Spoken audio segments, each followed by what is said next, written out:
Balita mula sa lalawigan sa bawat rehiyon ng ating bayan. Dito sa Ang Pilipinas Ngayon. Narito na ang bugso ng ating mga regional news. Dumako muna tayo sa rehiyon ng Luzon. PCG Ilocos Norte nakahandang tumulong sa pananalasan ng Bagyong Ophel. Ang kabuang ulat ihahatid sa atin ni Jude Pitpitan mula sa Lawag. Impasigurado ti Philippine Coast Guard Ilocos Norte nakasaganadan iti iduduprak ti Bagyong Ophel. Karaman ka dagiti insaganadak kat dagiti search and rescue equipment, mobility kas dagiti pick-ups ken truck ken dagiti floating assets da. Sigon kay PCG Ilocos Norte Headquarters Commander Lieutenant Christian Joseph Sagon, naka full alert dagiti amin na personal datap no masigurado ana nayas ti panagresponde da. Malay ti dati karaman ka dagiti obra iti PCG no kastoy panawan ket tumulong ka dagiti search and rescue kastamat amang ipaida ti mobility iti preemptive evacuation. Tumultulong pa iti PCG iti relief operation. Manipod iti syudad ti Lawag, Jude Pitpitan para iti Radyo Pilipinas World Service. Balita mula sa lalawigan sa bawat rehiyon ng ating bayan. Dito sa Ang Pilipinas Ngayon. Inyong napakinggan si Jude Pitpitan para sa kanyang ulat mula sa Lawag. Puntahan naman natin ang Agoo, kahalagahan ng digital payments binigyang diin ng BSP sa idinaos na Media Information Session sa La Union. Narito si Glenda Sarak para sa balita. Agpapadang agbenepisyo iti digital payments dagiti consumers, negosyante ken ti gobyerno. Inyo nay unay daytoy ni Martin Dominic Reyes, Bank Officer 5 ti Bangko Sentral ng Pilipinas wenno BSP, kabayatan ti Media Information Session an isayangkat iti BSP La Union Branch, San Fernando City, La Union, itay Calabas. Inwaragawag ni Reyes dagiti digitalization initiatives ti BSP tapno may tandudo ti digital a panagbayad kariti produkto ken serbisyo. Inlawlawag ng itibiyang dagiti consumer agbalin ang mas naparpartak, mas nataltalgad ken mas kombenyente ti panagbayad no agbalin daytoy a digital. Kadagitimat negosyante, mas maparangay ti negosyo da ken maksayan ti magastos da. Bayat a kadagiti ahensya ti gobyerno kat maksayan ti revenue leaks, babaan iti efficiency ken transparency. Tinalantan mat ni Misa Sharon O. Ang, Bank Officer ti BSP, ti maipapan iti mandato ti BSP. Apak-eramanan ti price stability, financial stability ken efficient payments and settlement systems kas maitunos iti Republic Act 7653 wenno ti New Central Bank Act. Manipod Agoo La Union, Glenda Bakungan, Sarak para iti Radyo Pilipinas World Service. Balita mula sa lalawigan sa bawat rehiyon ng ating bayan. Dito sa Ang Pilipinas Ngayon.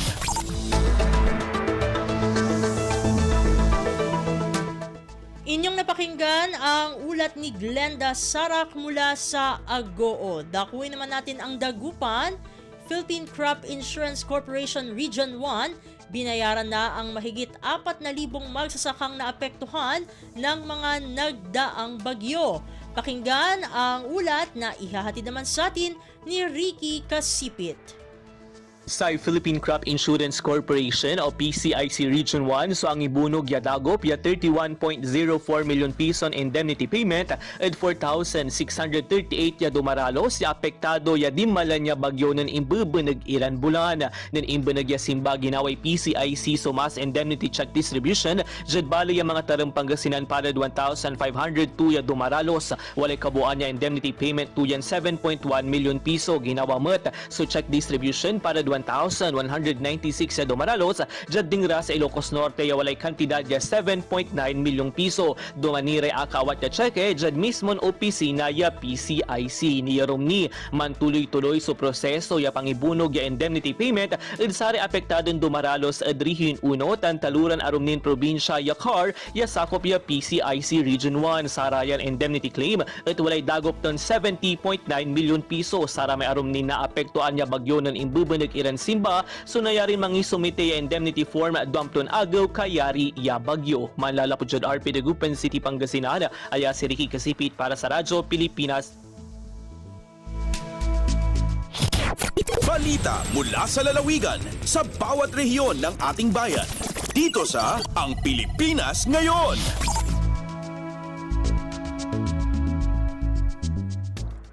Inyong napakinggan ang ulat ni Ricky Kasipit mula sa Dagupan. Dumako naman tayo ngayon sa rehiyon ng Kabisayaan. 400 magsasaka at mangingisda na apektado ng Bagyong Christine sa lungsod ng Borongan, benepisyaryo ng tupad program ng DOLE. Ang detalye ng balita ihahatid naman sa atin ni Sok Aberia mula sa Borongan. Maabot in 400 ay hapin mga parag-umog mga parapangisdan syudadan Borongan nga apektado ang paglasurbo ni Bagyo Christine adton pinakaorhi nga natudlok nga mga benepisyaryo ang tulong panghanap buhay sa ating disadvantaged o displaced workers o tupad program ang Department of Labor and Employment. Ang nasabi nga mga benepisyaryo adton tika nga napulo nga mga baranggayan syudad nga nagtratrabaho ko mo kasugbo hangin dudumarang clean up drive nga nan pagpakaupay han communal garden o halinat magtanim ng prutas at gulay o pag-project ang ira barangay kataliwan ng gibuhat nga tupad program orientation na naglabay nga adlaw. Ini nga mga benepisyaryo adton makarawat in 405 pesos sa kada adlaw nga pagtrabaho nga nakabugusan in makantidad in 4,050 pesos nga ayuda pinansyal. Manunumdeman nga inabot in sobra 2.2 milyones de pesos adto nahipati nga kantidad ng danyos a crops of fisheries sa syudad ng Borongan darahan Bagyo Christine. Tika nga syudad ng Borongan Sok Aberia Radyo Pilipinas World Service. Balita mula sa lalawigan sa bawat rehiyon ng ating bayan. Dito sa Ang Pilipinas Ngayon.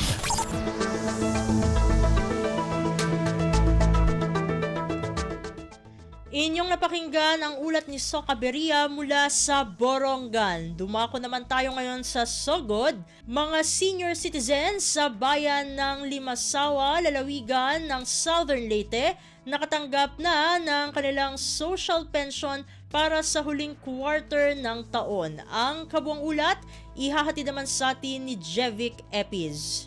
Ang mga senior citizen nga mga beneficiary sa Social Pension Program sa DSWD sa Isla sa Limasawa, probinsya sa Southern Leyte, nakanawat na sa ilang nga social pension para sa katapusan nga quarter karong tuiga. Sa nakuha nato impormasyon gikan ni Jessamine Rin, MSWDO sa Isla sa Limasawa, iyang gibutyag nga niabot sa 700 ka mga regular nga beneficiary sa social pension ang nakanawat na sa ilang nga ayuda nga tag 3,000 pesos para sa katapusan nga quarter karong tuiga. Iyaw sa gibutyag nga ang Isla sa Limasawa mao'y labing unang LGU sa probinsya sa Southern Leyte nga nakahimo og payout sa social pension para sa katapusan nga quarter. Sa katibukan, moabot sa kapin 2 million pesos ang pundo nga gihatag sa DSWD pinaagi sa transfer of fund modality din katambayayong sa MSWDO ang Municipal Treasurer's Office sa pagpang-apod-apod. Gipasalamatan ni Mayor Melchor Petracorta ang DSWD og mga kawanis sa LGU labi na sa MSWD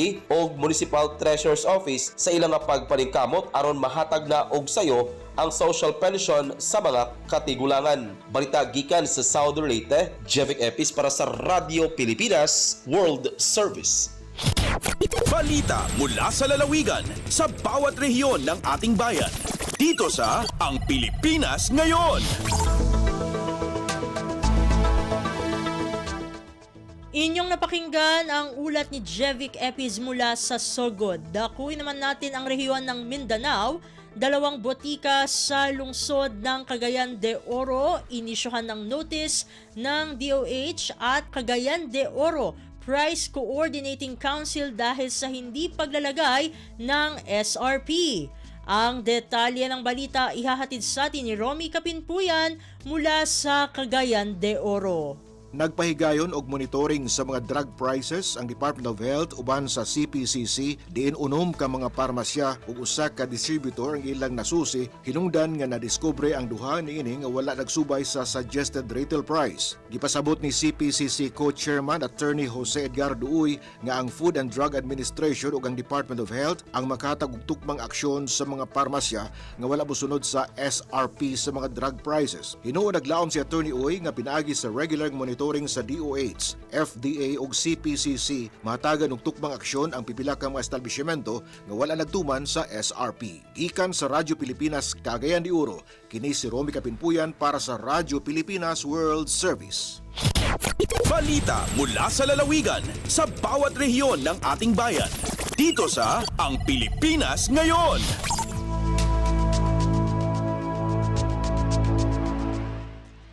Inyong napakinggan ang ulat ni Romy Kapinpuyan mula sa Cagayan de Oro. Puntahan naman natin ang Zamboanga, unang yugto ng flood mitigation project sa bayan ng Siraway sa Zamboanga del Norte, natapos na ng DPWH Region 9. Narito si Leslie Cubol para sa balita. Natibawas na sa Department of Public Works and Highways Region 9 o DPWH9 ang konstruksyon sa unang hugna sa flood mitigation project sa Piacan River sa lungsod sa Siraway sa lalawigan sa Zamboanga del Norte.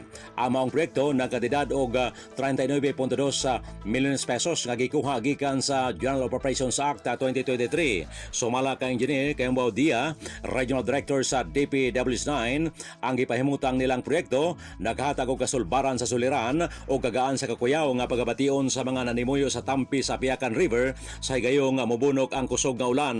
Matod niya, sa wala pa napahimutang ang proyekto, ang mga kabalayan nga malanapan sa tubig baha, masudlan o mga lapok o balas diin nakahatag ginig dakong risgo sa kinabuhi o kabdangan sa katauhan. Ang flood mitigation system adunay gilayon nga 292 ka metros o adunay gidlapdon nga usa ka metro nga magsilbi usab nga agyanan sa mga lumulupyo sa lugar.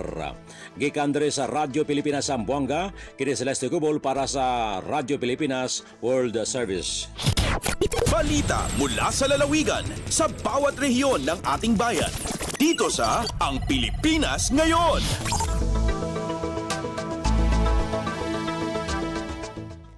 Inyong napakinggan ang ulat ni Leslie Cubol mula sa Zamboanga. Dumako naman tayo ngayon sa Butuan. Mahigit 2,000 agrarian reform beneficiaries sa Surigao at Agusan del Sur nabigyan na ng kanilang titulo sa lupa. Ang detalye ng balita ihahatid naman sa atin ni Jocelyn Morano. Kapin 2,000 ka mga agrarian reform beneficiaries o ARB gikan sa lain-laing lungsod sa probinsya sa Surigao del Sur ug Agusan del Sur ang nakadawat na sa ilang electronic titles ug certificates of land ownership award o CLOA pinaagi sa support to parcelization of land titles split sa Department of Agrarian Reform. Kinatibuk ang 2,048 ARB sa Agusan del Sur gikan sa 13 ka munisipyo ug usa ka syudad ang nakadawat og 361 titles alang sa 3,290 ka ektaryang lupang agrikultural. Samtang 426 ka ARB sa Surigao del Sur gikan sa mga lungsod sa Bayabas, Cantilan, Hinatuan, Lianga, Lingig, Madrid, San Miguel, Tagbina, Tago ug Bislig City ang natunulan sa 470 titles alang sa 784.74 ka ektaryang lupa. Doon na usay unom ka klowas ang gitugyan ngadto sa mga benepisyaryo gikan sa mga lungsod sa Karaskal ug Hinatuan. Dako ang pasalamat sa ARBs niini karong nakuha na nila ang titulo sa ilang yuta human sa pipila ka tuig. Gikan sa RP Butuan, kini si Jocelyn Morano para sa Radyo Pilipinas World Service. Balita mula sa lalawigan sa bawat rehiyon ng ating bayan. Dito sa Ang Pilipinas Ngayon.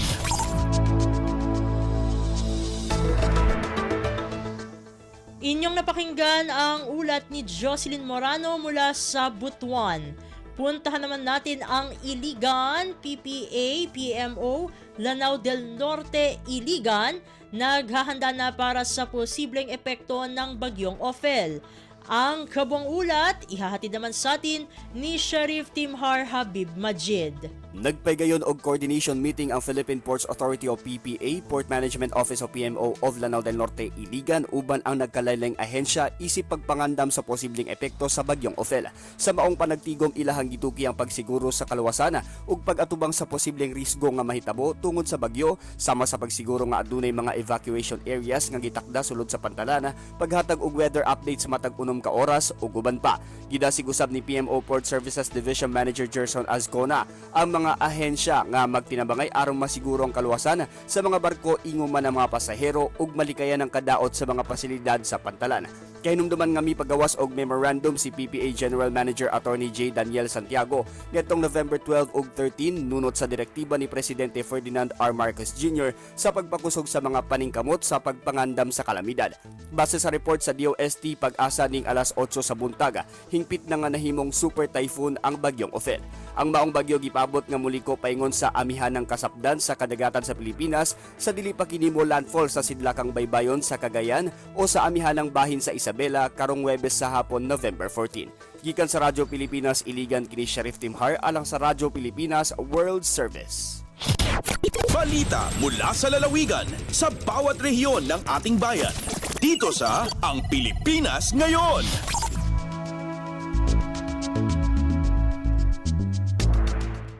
At inyong napakinggan ang ulat ni Sheriff Timhar Habib Majid mula sa Iligan. Dito na nagtatapos ang ating regional news.